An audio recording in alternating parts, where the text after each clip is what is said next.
Hello, my friends, hello, and welcome once again to Stately Fawn Manor, where today we're getting philosophical because I'm going to be doing a tag. Yes, it's a tag video today. I'm going to be doing the philosophy of reading tag created by Brandon's Bookshelf. Brandon's Bookshelf is an excellent channel. You should watch it because it's so fantastic. And he came up with this fantastic tag. 20 questions here. How hard can it be? Well, let's see. Let's do this tag. Number 1. What's most important? A good character, plot, or message? I kind of think character and plot should both be important. I could take or leave the message usually. But I guess if you had to just choose one, it would be plot. If you don't have a good plot, there's a chance your book is not going to be very good. So that's number 1. Number 2, should one read books about ideas or opinions they disagree with? Sometimes it's helpful to know the other opinion. So sometimes I think so, yeah. I mean, sometimes the other opinion is just so stupid that you don't really need to read a book about it. If the other person's opinion is that the earth is flat, you don't need to read a book about that opinion because that is just dumb. Stuff like that. Sorry if I offended all the flat earthers out there. I'm not sorry if I offended you. Let's see. Number 3. As tech advances, what do you think will be the role of books?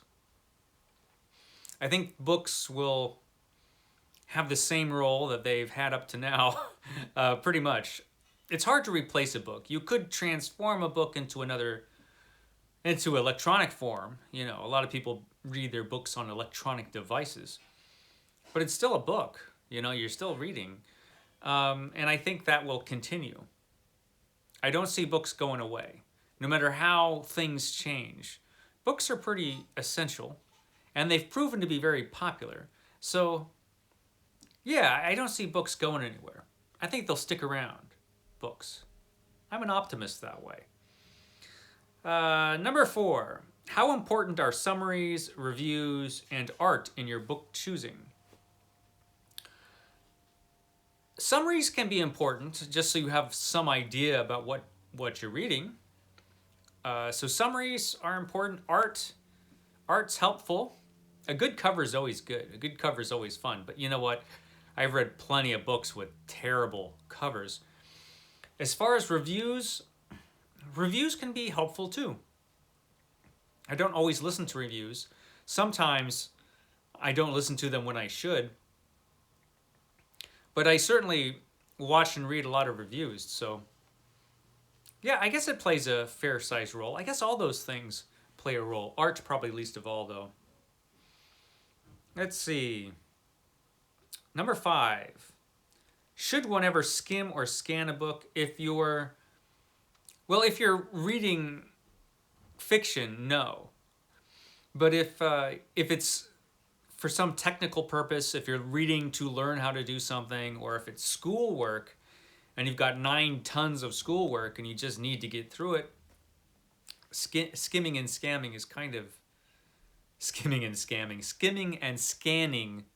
is probably essential. You probably need to do it. I mean, we all do that, in school. But if you're just, reading a book, no, it's absolutely the wrong thing to do. Let's see. Should reading always be enjoyable? I guess it depends why you're reading. It doesn't have to always be enjoyable. Like I said, if you're doing schoolwork, it's probably not going to be all that fun. But if you're reading like I read, probably. It probably should have some level of enjoyment to it, I think. I read for pleasure. I don't do that school thing anymore. Thank goodness. Number 7. Is it important to be well read? It's important to me. I don't, I think for me it is, but I'm not going to tell other people that they need to be. that's up to them. It's helpful. It's helpful to be well read, I think. Let's see. Number 8, what is your book buying process? My book buying process, once upon a time, my book buying process consisted just of going into a bookstore, browsing around, and just picking up the books that I thought looked good. Since since I started watching BookTube, I've been more the type to just search for specific books, especially since the pandemic happened and I haven't been able to go out book buying, or at least I wasn't able to for a long time. And now, I've got this book buying ban challenge thing, so I'm not buying books at all. So my process is wishing I could buy books and not buying them. Let's see. Number 9, what is your reading process? My reading process, well, I guess that's when I read and how fast, I don't know. I mostly read during the week in the morning. Usually I can get about 45 minutes in the morning, maybe sometimes an hour, sometimes more, sometimes less. But then the rest of my weekday is just work, and then come home really tired and make a video. Yeah, that's it during the week. On the weekend, I just kind of read whenever. Sometimes I read for hours on the weekend, and sometimes I don't have time to read any more than I do during the week.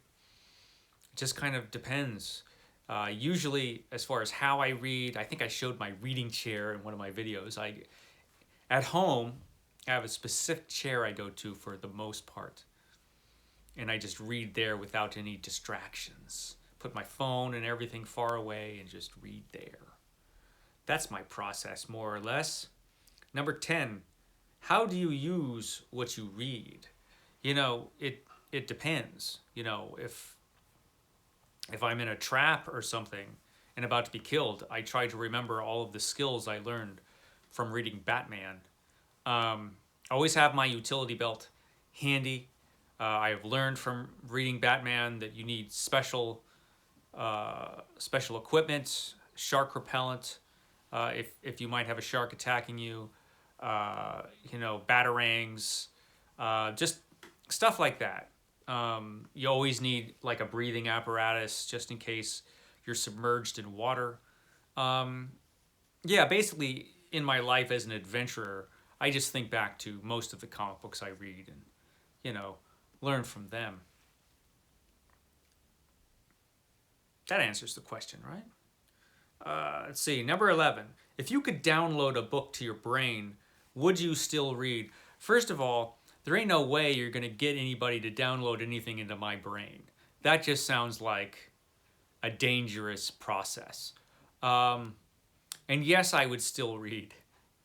If you're just downloading something, you're getting instant information into your brain, right? Which takes out all the pleasure of reading, I think. Reading is an enjoyable experience. It is an experience. Having something downloaded into your brain is not an experience. I suppose if you just needed information, like in the Matrix, and you needed to learn how to fly a helicopter, and you could instantly download that information into your brain, that would be helpful. I could see that. I'm probably not going to experience that anytime soon. I already know how to fly a helicopter from reading Batman. But, I would still read, probably under any circumstances. Number 12, what are your views on rereading a book? I love rereading books. I always reread books, just as long as there's some time in between. Usually you want a few years in between in between your rereadings. There are exceptions. I at least at one time read Dracula every year, and it was a delight every time. Because you change. The books might seem to stay the same. In fact, it does. All the words are in the same place. But you are changing all the time. Me, as a senior citizen, I am not the same person as I was when I was young. And, just last week, I read Dune Messiah, which I hadn't read since I was I don't know, 18, 19. I don't know how old I was, but I was a kid. And I'm a much different person now. And it was a completely different book. First of all, you forget things over all that time. But second of all, you take the information differently. It's a different experience. So yeah, that's my views on rereading. It's awesome. 13, what makes a book good? What makes a book good? It helps if it's well written. That helps. If the writing is crap, there's a good chance your book is going to be crap no matter how wonderful the ideas or characters or everything is. There are exceptions. I've read some pretty good junk. But for the most part, the writing is pretty important. A good plot, good characters, a good story. The most of all, your story needs to be good. Yeah. Good writing, good story, good plot, good characters. If you have that, man, you're home free. Number 14, what makes a book bad? All those things done badly. Bad plot, bad characters, bad writing, if the writing is just terrible. If it's a plot you've read a million times before and the writing is terrible. If the characters do incredibly unrealistic things. There are a lot of things that can make a book bad. It's one of those things you know it when you read it, kind of things. Number 15. How do you feel about not finishing a book? Terrible. I don't not finish books. I will finish even the worst books. If I start a book, I finish the book. I do not DNF anything ever. I'm just weird that way. It's because it's my crazy brain. I've got OCD. And when it comes to books, it manifests itself in interesting ways. And one of the ways is that if I try to stop reading a book, I tried to stop reading a book, what was it, last year? I tried to DNF something, and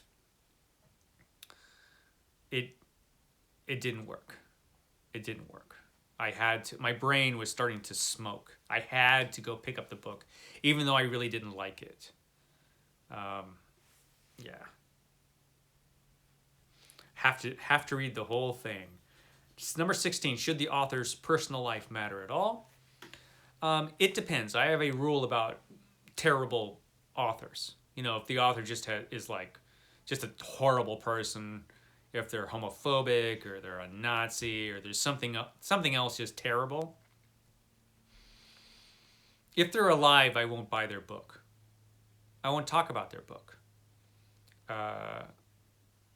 But yeah, I won't buy their book because I don't want to support them in any way if they're a bad person or if I feel that they're just awful.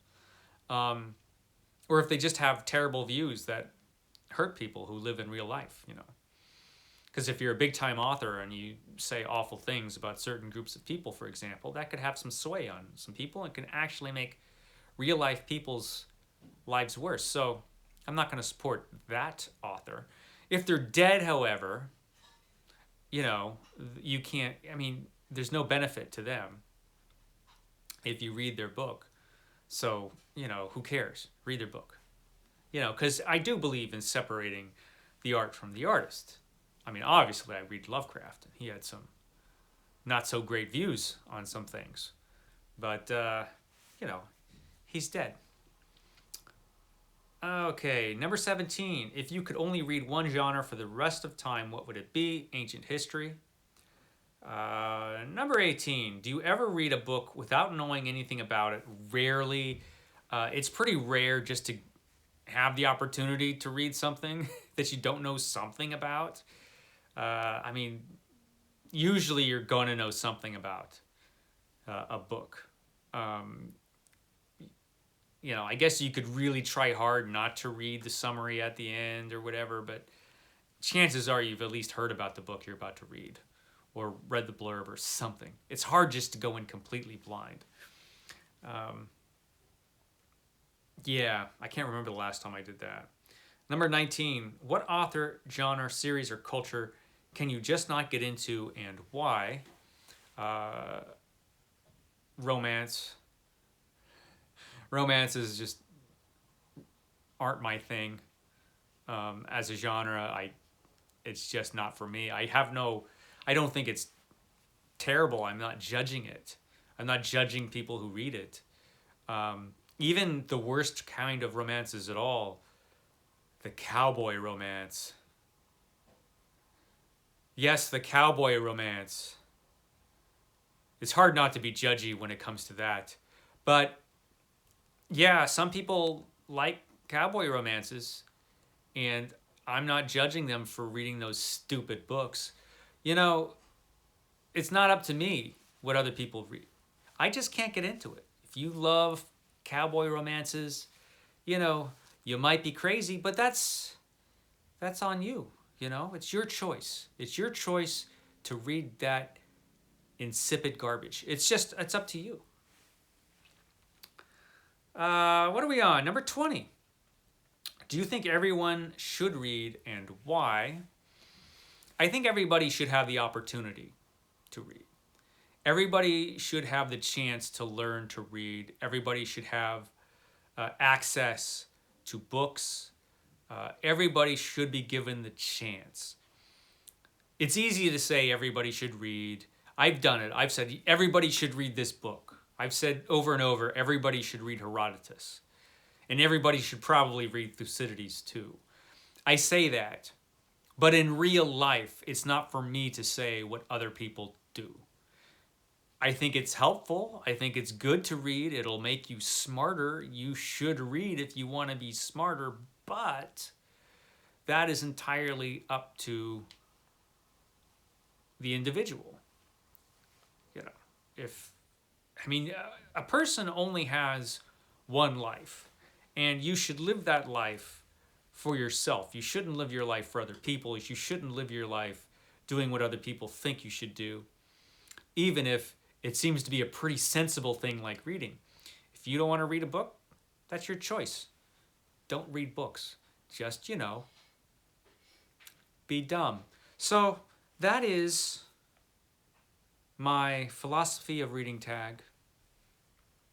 Another deeply serious tag done by me. I do have another tag I have to do. I have to do a tag that Miss Reads a Lot created. But that wasn't time sensitive like this one is. So yeah, I'm going to do that tag next. That's going to be fun. I think it's the 1001 books tag. I think that's what it's called.